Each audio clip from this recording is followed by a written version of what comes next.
Imaginez la scène. Alors que tout le monde pensait que le délai de 60 jours venait de s'achever, Trump surprend le monde en le prolongeant, plongeant Tebboune dans une position inattendue et laissant le Maroc abasourdi. Une décision qui pourrait bouleverser les cartes diplomatiques et changer le cours d'une histoire déjà pleine de tensions. Vous êtes à la table des négociations, chaque regard est pesé, chaque mot compte. Les téléphones vibrent, les messagers s'agitent, et dans ce silence lourd, la question qui brûle toutes les lèvres reste. Quelle sera la réaction de chaque acteur? Imaginez le suspense, la stratégie et la pression qui pèsera sur les épaules de ceux qui tiennent le destin de la région entre leurs mains. Et vous, nana spectateur, quel verdict donneriez-vous? Selon vous, cette prolongation est-elle une victoire pour l'Algérie? Commentez simplement « victoire » ou « non » et faites entendre votre voix dès maintenant. Le jeu vient de changer et personne ne sait encore qui sortira gagnant. Depuis des décennies, la question du Sahara occidental a été au cœur des tensions entre l'Algérie et le Maroc, chaque camp observant l'autre avec une vigilance extrême. Les 60 jours récemment accordés par l'administration américaine semblaient être une fenêtre décisive, une période où des décisions cruciales devaient émerger, où chaque mouvement pouvait modifier l'équilibre régional. Imaginez le Maroc scrutant chaque signe, chaque geste diplomatique, essayant de deviner les intentions algériennes, tandis qu'Alger, avec une patience calculée, préparait ses stratégies, pesant chaque carte, anticipant chaque scénario. Derrière les rideaux de la diplomatie, des négociations se tenaient, des messages circulaient en secret, et chaque acteur savait que cette période de 2 mois pouvait être historique. Cette tension constante, ponctuée d'incertitudes et de calculs politiques, révèle l'importance stratégique de chaque décision, la fragilité des équilibres et la complexité des alliances. Les enjeux dépassent largement les frontières immédiates. Ils touchent aux relations avec les puissances mondiales, aux intérêts économiques et aux équilibres régionaux, rendant chaque journée de ce délai de 60 jours chargée de conséquences potentielles. Les faits sont clairs, les ambitions lisibles, mais l'issue reste incertaine, et c'est précisément cette incertitude qui rend la situation unique et digne d'être observée avec attention. Dans les couloirs feutrés du palais présidentiel, Tebboune parcourt les documents pour la 3e fois, le regard concentré, mais l'esprit déjà en alerte.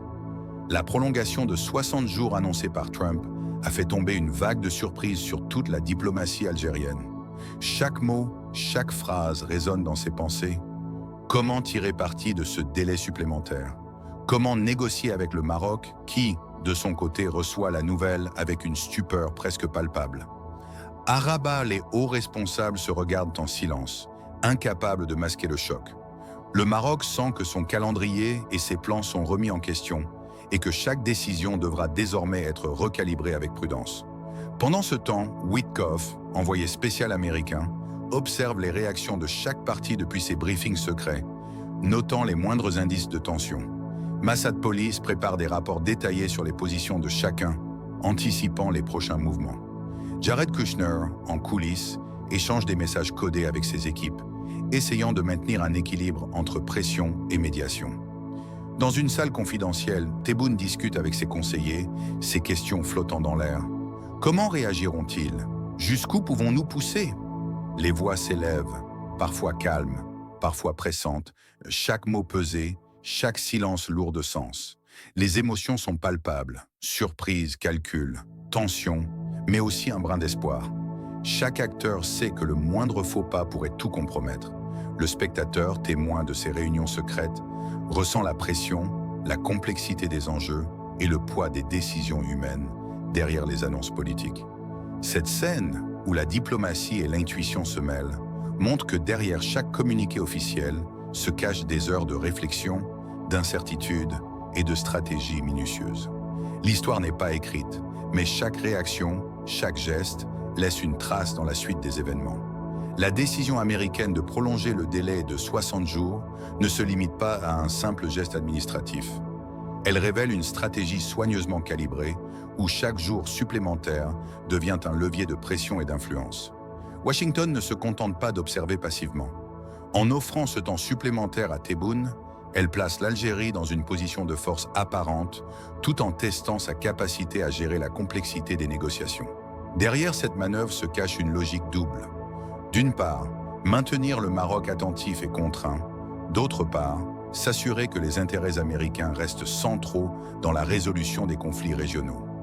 Chaque geste, chaque déclaration, chaque rencontre organisée en coulisses devient un indicateur, un signal envoyé aux parties concernées pour évaluer leur réaction, leur patience, leur volonté de compromis. Pour l'Algérie, cette prolongation est une opportunité stratégique. Elle permet de consolider ses alliances, de clarifier ses positions sur le Sahara occidental et de préparer une approche méthodique face aux pressions marocaines. Mais cette position de force s'accompagne de responsabilités. Chaque décision doit être mesurée, chaque mouvement anticipé, car le moindre faux pas pourrait inverser l'équilibre fragile de la région. Le Maroc, de son côté, est confronté à une situation où sa diplomatie habituelle se heurte à des contraintes inédites. La surprise, le recalibrage des plans et la nécessité de répondre rapidement tout en conservant une image de contrôle. Les implications vont au-delà des frontières immédiates. Les relations maghrébines, les alliances internationales, les enjeux économiques et militaires se mêlent dans un réseau complexe où chaque action peut provoquer un effet domino. La prolongation du délai n'est donc pas un simple répit. C'est un test de patience, de stratégie et de vision politique. Elle soulève des questions plus profondes. Comment mesurer le rapport de force réel? Jusqu'où une nation peut-elle imposer sa volonté sans provoquer de rupture? Et si la diplomatie devenait un jeu de patience où chaque geste, chaque silence, chaque regard pèse autant qu'une déclaration publique? Le spectateur, invité à observer cette danse délicate, perçoit que derrière chaque décision apparente se cachent des couches de calcul, de psychologie politique et de tactique internationale.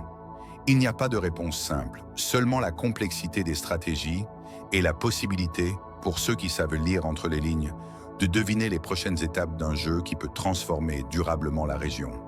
La pièce est plongée dans une lumière tamisée, les rideaux à peine ouverts laissent filtrer les derniers rayons d'un soleil couchant. Autour de la grande table ovale, Tebboune et ses conseillers principaux échangent des regards chargés de tension. Les téléphones sont éteints, les documents triés en piles précises, chaque papier un potentiel déclencheur pour la suite des événements. Witkoff, en liaison directe avec Washington, observe la scène à distance, notant chaque geste, chaque inflexion de voix. Massad Police, assis à l'angle de la table, garde le silence, mais ses yeux trahissent la réflexion intense sur la manière de présenter les options à Tebboune, sans dévoiler les vulnérabilités. Si nous bougeons trop vite, le Maroc pourrait percevoir une faiblesse et réagir de manière agressive, murmure un conseiller, le ton grave mais mesuré. Tebboune reste immobile, les doigts croisés, ses yeux fixant un point invisible sur la table. Il sait que chaque décision pourrait modifier l'équilibre régional pour des années. Les enjeux sont multiples. L'influence américaine, la stabilité interne, les alliances régionales et la pression internationale. La prolongation des 60 jours n'est pas seulement un répit, c'est un défi, une opportunité, mais aussi une mine sous leurs pieds. À Rabat, une scène parallèle se déroule. Les responsables marocains suivent chaque information circulant par les canaux diplomatiques et médiatiques, recalculant leurs plans à chaque mise à jour. Le choc est tangible. Le calendrier soigneusement planifié pour exploiter la fin du délai est désormais bouleversé. Leurs réunions sont rapides, serrées, chaque mot choisi avec une précision chirurgicale.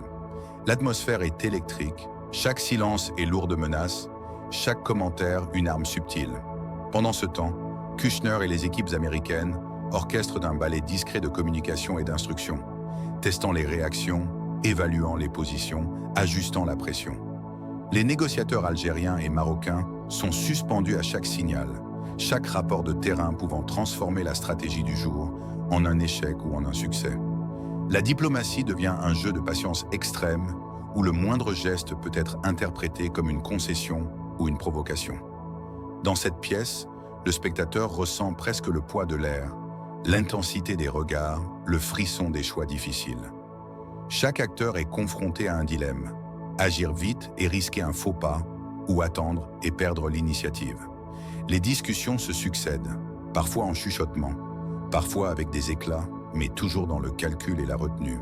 Rien n'est écrit, rien n'est sûr, et pourtant chaque mouvement laisse des traces, prépare le terrain pour la prochaine étape et définit subtilement le futur des relations entre les nations. La tension est palpable et le silence qui suit les discussions pèse plus lourd que n'importe quelle déclaration officielle.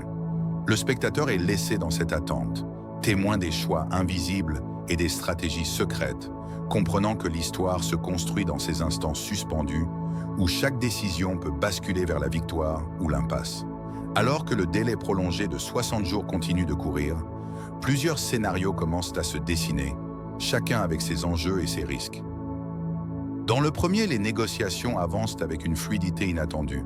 Tebboune, fort de la patience et de la stratégie de l'Algérie, parvient à convaincre ses interlocuteurs marocains de céder sur certains points essentiels. Les diplomates américains, Witkoff et Mazad Police en tête, orchestrent subtilement les échanges, guidant les discussions vers un compromis historique. Dans les rues d'Alger et de Tindouf, cette réussite aurait un impact immédiat.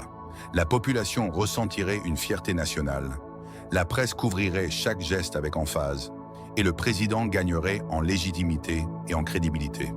Les alliances régionales s'en trouveraient renforcées, et même les acteurs internationaux commenceraient à recalibrer leur approche envers le Maghreb. Dans un deuxième scénario, le blocage persiste. Le Maroc refuse toute concession majeure, et chaque avancée est suivie d'un retour en arrière. Les réunions secrètes deviennent des labyrinthes de tensions et d'incompréhension. Les diplomates travaillent à contretemps, tentant de créer des ponts là où les obstacles semblent infranchissables. La population, consciente des enjeux mais impuissante, observe avec inquiétude. Des manifestations ou des discussions publiques pourraient émerger, augmentant la pression sur les décideurs. La stratégie américaine, quant à elle, se retrouve testée. Comment imposer une médiation efficace quand les acteurs principaux restent un peu rigides? Les choix deviennent cruciaux et chaque jour qui passe pèse lourdement sur la scène diplomatique. Un troisième scénario imagine l'intervention accrue de la communauté internationale.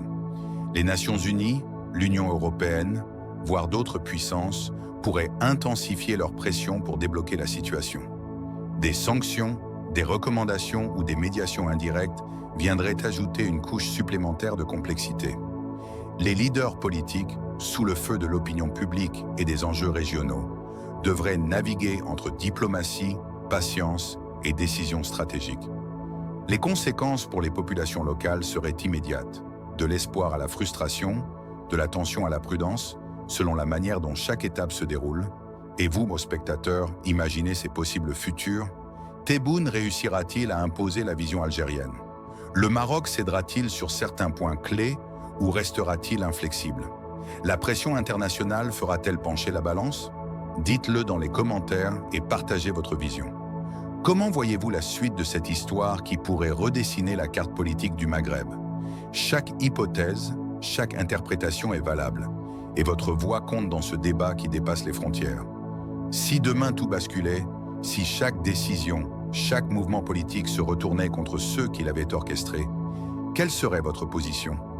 Algérie, Maroc, ou resteriez-vous impartial face à ce jeu où les intérêts, les ambitions et les alliances se mêlent dans un équilibre fragile? Imaginez-vous au cœur de ces négociations invisibles, ressentant le poids de chaque choix, chaque silence, chaque regard échangé. Les frontières, les accords et les compromis deviennent alors des concepts flottants, presque abstraits, et l'histoire semble se tisser sous vos yeux, imprévisible et insaisissable. Qu'est-ce qui décide réellement de l'histoire? Est-ce le pouvoir brut, imposé par les décisions des hommes et des États? Ou bien la diplomatie, cette danse subtile où chaque mot compte et où la patience peut devenir plus puissante que les armes? Peut-être est-ce encore autre chose, le hasard, le temps, la perception des peuples, ou simplement l'alignement de forces invisibles qui échappent à toute logique humaine. Le monde semble alors se tenir à la croisée des chemins, chaque acteur suspendu entre action et attente, entre stratégie et instinct, tandis que nous, observateurs, ne pouvons que deviner l'ampleur de ce qui se joue. Dans cette tension permanente, le spectateur est invité à réfléchir, à ressentir, à s'interroger sur sa propre lecture du pouvoir, sur la manière dont les grandes décisions façonnent le monde sans jamais offrir de réponse définitive. Le silence qui suit chaque geste diplomatique devient plus lourd que les mots prononcés, et c'est dans cet espace incertain que naît la véritable contemplation.